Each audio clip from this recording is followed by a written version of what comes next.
Hello there, friends. Welcome back to my office. Today I'm going to be showing you how I store my perfumes. I am a fragrance and doll hobbyist collector. Perfume collections come in all shapes and sizes. Mine is probably a bit on the smaller side compared to other folks here on YouTube and Fragcom, but I still wanted to kind of go over and show you on a daily basis how I store and organize them. Let's begin with the main shelf, my main display. This is where I keep the majority of my full bottles. Now these are mostly designer, but I've got some celebrity fragrances, a few niche, and a few Middle Eastern as well. Obviously front and center is my Mugler Alien, and I keep my most, my most beloved and most worn ones closer here to the front. Alrighty, let's move down. Down here, I haven't really gone over this area yet in depth with y'all, but this is my mini perfume collection. This is something that I've only begun collecting in 2024, but I do hope to grow my mini collection over the years. So just a few perfumes that either, these little ones like Fresh Cream that I only wear every so often, mini is totally fine with me. There's others that I keep a mini of more to remember them and to have as a reference. Like Alien, I always want to have a little mini of. Something like Tom Ford Black Orchid. At this point in my life, I really, I don't really want to be wearing Black Orchid super often, but it's one of those perfumes I just like to open it up and smell it every now and then. So that's, one practical use for my minis.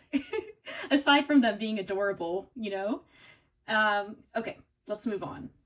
Next, we have my travel size perfumes. I've got a pretty nice amount going right now. And some of these perfumes, like Sol de Janeiro, Cheirosa 62, and Valentino Donna Born in Roma, these two are examples of perfumes that I love them. I love wearing them, but it's just not often enough that I find myself reaching for them that I would want to get myself a full bottle. Travel size is totally fine for me. Then, of course, there are others, such as, let me find it. Others such as Black Opium over Red, the cherry flanker of Black Opium.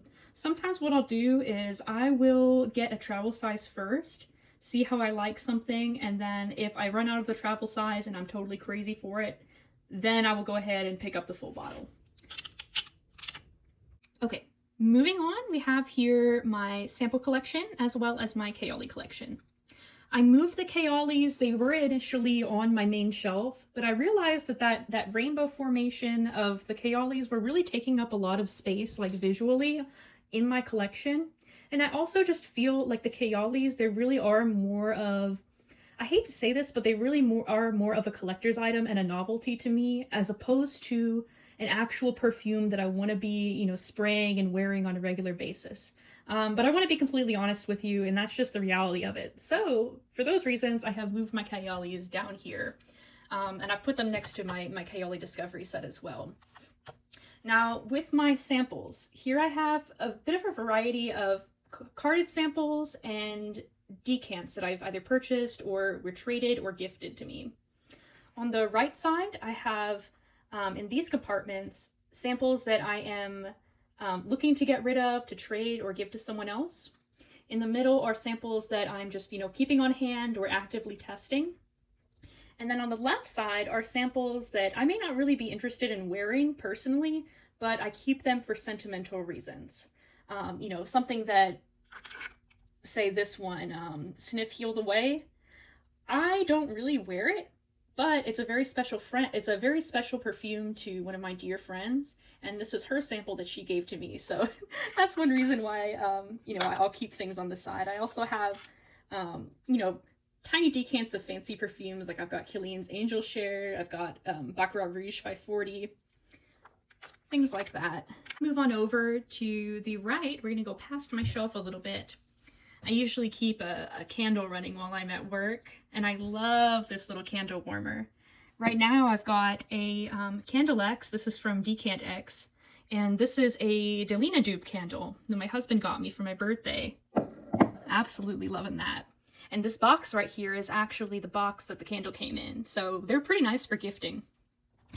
I'm not entirely sure, to be honest, what I want to do with my niche perfumes that I keep in boxes, you know, going forward. But for right now, I have them here. I've got my Static Olfactive Forbidden City, and then I have Delina Exclusive by Parfums de Marly. So as I, you know, continue to add more niche perfumes to my collection, I'm sure there will be some specified place for them. But as of right now, happy with keeping them right here. The final area of my collection that I would like to show you guys is what I very lovingly refer to as perfume jail. Perfume jail includes perfumes that I'm setting aside for gifts, impulse purchases that I'm returning to Ross very shortly, random odds and ends that I've received, you know, with orders, and not exactly my cup of tea, but I plan to gift or trade or sell at some point. Miscellaneous samples. I've got a couple of empties in here as well, and then some makeup that I plan on gifting to family and friends. Well, now there you have it. As of December 2024, this is how I am storing my perfumes. I hope that you enjoyed it. And if you have any sort of unique or different ways that you store your perfume collection, I'd love to hear. I'm always looking for new ideas, especially when it comes to those big, bulky boxes.